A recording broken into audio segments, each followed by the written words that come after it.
Hello students, welcome you. 12th commerce subject elements of accounts जिसमें accounting for debentures part 2 का second chapters है हमारे board exam में ये सेक्शन सी में 35 एंड 36 नंबर का क्वेश्चंस हमारा बोर्ड एग्जाम में आएगा सेक्शन सी में। अब हम यहाँ पे इंट्रोडक्टरी पार्ट हम लोग यहाँ पे देखेंगे डिबेंचर्स के बारे में। तो journal entries on the issue of debentures हमारे जो भी है उसकी जर्नल एंट्रीज कैसे हमें करनी है एग्जाम के लिए, हम यहाँ पे थोड़ा शॉर्ट में उसको समझेंगे। तो हमारे पास यहाँ पे डिबेंचर्स जो है वो 3 तरीके से इश्यू किए जाते हैं। पहला एट पार, दूसरा at discount, third at premium.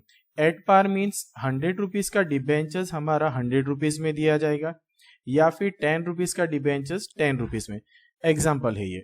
Discount में होगा तो 100 का हमारा 95 हो सकता है या फिर 10 रुपीज का हमारा 8 रुपीज या 9 रुपीज भी होता है।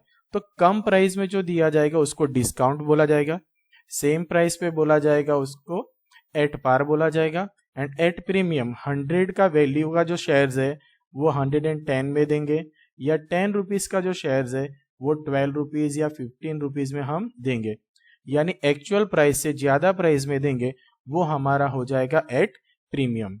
नेक्स्ट है अभी हमें उसके बारे में जर्नल एंट्रीज। तो when debentures are issued at a par and redeemable at par, तो यहाँ पे हमारा जो एंट्रीज है, first entry bank account debit to debenture application and allotment account हमें यहाँ पे लिखना रहेगा।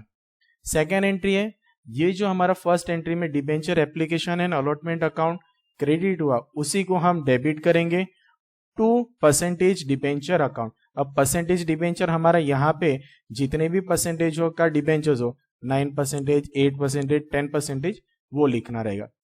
थर्ड एंट्री में रिडम्पशन के लिए 10% डिबेंचर अकाउंट डेबिट सपोज होगा to debenture holder account, and last में debenture holder account debit to bank account. ये हमारा एट पार पे इश्यू करेंगे और एट पार पे रिडीम करेंगे, उसके लिए एंट्री है। नेक्स्ट है सेकेंड वे से, when debentures are issued at discount and redeemable at par. Discount से इश्यू करेंगे और रिडीम कैसे करेंगे? एट पार से। मतलब 10 रुपीज का डिबेंचर्स 9 रुपीज में हम देंगे और रिडीम करेंगे कितने से? 10 रुपीज से ही रिडीम करेंगे। तो एंट्री हमारा same, bank account debit to debenture application and allotment account. Second entry में डिबेंचर अकाउंट पे ट्रांसफर होगा तो debenture application and allotment account debit discount on debenture account debit to dash percentage debenture account, ये हमारा रहेगा। And last हमारा third and fourth entry previous entry की तरह सेम है, percentage debenture account debit to debenture holder account, debenture holder account debit to bank account. ये हमारा था डिस्काउंट पे इश्यू करना और रिडीम करना एट पार पे। नेक्स्ट है debentures are issued at premium and redeemable at par. मतलब 10 रुपीज का डिबेंचर्स हम 12 रुपीज में देंगे, जब रिटर्न करना है तो हम 10 रुपीज ही देंगे। तो उसके लिए एंट्री होगी हमारी bank account debit to debenture application and allotment account, debenture application and allotment account debit to dash percentage debenture account to securities premium reserve account. अब उसके बाद रिडम्पशन के टाइम पे हमारी same entry third and fourth, percentage debenture account debit to debenture holder account, debenture holder account debit to bank account. ये हमारा same, ये third and fourth entry हमारा ऑलवेज सिमिलर रहेगा। एंड फर्स्ट वन भी debentures में हमारा ये benefit के लिए है। नेक्स्ट है debentures are issued at par and redeemable at premium. At par पे इश्यू करेंगे और रिडीम कैसे करेंगे? प्रीमियम से। तो मतलब 10 रुपीज से हम इश्यू करेंगे तो रिडीम करना है तब 12 रुपीज देंगे, इस तरह बोला जाएगा। तो एंट्रीज में हमारे इश्यू के टाइम पे same, bank account debit to debenture application and allotment account. Second, debenture account पे हम जब ट्रांसफर करेंगे तब हमें पता ही है जब रिडीम करना है तब हमारा लॉस कितना होगा। जैसे यहाँ पे 10 का 12 हमें देना, यानी 2 रुपीज हमारा लॉस हमें पता ही है रिडम्पशन के टाइम पे, तो वही लॉस हमें यहाँ पे लेना रहेगा। तो debenture application and allotment account debit करेंगे। Loss on issue of debenture account debit, हमारा लॉस जितना भी होगा उसको डिबेंचर्स के साथ मल्टीप्लाई करके अमाउंट लेना पड़ेगा और वही अमाउंट हमारा to premium on redemption of debenture account लिया जाएगा, बराबर। एंड लास्ट टाइम नेक्स्ट हमारा रिडम्पशन के लिए, रिडम्पशन के लिए ये दो एंट्री हमारी जो है, ये दोनों एंट्री हम लोग यहाँ पे डेबिट करेंगे।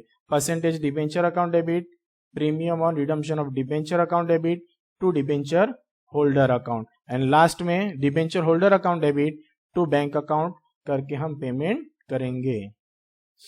नेक्स्ट है when debentures are issued at discount and redeemable at premium, 10 rupees का डिबेंचर्स 9 रुपीज में देंगे और रिडीम के टाइम पे उसको 12 रुपीज देंगे फॉर एग्जाम्पल। तो जैसे अभी पहला जो एंट्री हमारा इश्यूड वाला है वो तो सेम ही रहेगा, bank account debit to debenture application and allotment account. Second entry में एप्लीकेशन अकाउंट डेबिट हो जाएगा, discount on debenture account debit हो जाएगा, जितना डिस्काउंट होगा उतना अमाउंट हमें यहाँ पे लेना रहेगा। Loss on issue of debenture account, जैसे प्रीवियस एंट्री में मैंने बताया वैसे सेम यहाँ पे हमारा जो रिडम्पशन के टाइम पे जो लॉस होगा वही हमें यहाँ पे लेना है to debenture account to premium on redemption of debenture account. And redemption के टाइम पे थर्ड एंड फोर्थ एंट्री में हमारे पास ये जो दो एंट्री है उसी को हम डेबिट करेंगे यहाँ पे, debenture account debit, premium on redemption of debenture account debit to debenture holder account. And last में फोर्थ एंट्री में debenture holder account debit to bank account करके पे करेंगे। नेक्स्ट है debentures issued at premium and redeemable at premium, issue भी कैसे करेंगे, premium से और रिडीम भी करेंगे प्रीमियम से। फॉर एग्जाम्पल 10 रुपीज का हम लोग 11 में इश्यू करेंगे, रिडीम के टाइम पे 12 देंगे या हम लोग 11 ही देंगे, जो भी हो। तो यहाँ पे bank account debit to debenture application account, debenture application and allotment account debit, loss on issue of debenture account debit, जैसे अभी प्रीवियस सम में किया था वैसे ही यहाँ पे भी है, to debenture account to securities premium reserve account to premium on redemption of debenture account. अब यहाँ पे हमारा जो ये सिक्योरिटीज प्रीमियम अकाउंट जो है वो हम लोग डिबेंचर इश्यू करेंगे तब हमें लेना है डिबेंचर होल्डर से, और रिडीम के टाइम पे debenture account and premium on redemption of debenture account ये दोनों अकाउंट हमारे डेबिट होंगे to debenture holder account and last में debenture holder account to bank account. अब यही बेसिक एंट्रीज हमारे फोर्थ, जिसमें फर्स्ट एंट्री एप्लीकेशन रिसीव वाला और लास्ट में फोर्थ हमारा पेमेंट वाला ऑलवेज सेम ही रहेगा, सिर्फ ज्यादातर चेंजेस होगा तो सेकेंड एंड थर्ड। उसके जो भी सम्स है हम लिबर्टी पेपर्स के सम्स 1 बाय 1 यहाँ पे मैं वीडियोस बनाऊंगा एक एक पेपर का और शेयर करते जाऊंगा। आप रिवाइज करने के लिए उसको यूटिलाइज करना और दोस्तों को भी बताना और रिवाइज कर लेना, जिससे एग्जाम में आप डिबेंचर्स के सम्स आराम से कर सको, बराबर। Thank you for watching video and wish you all the best for the board exam 2026।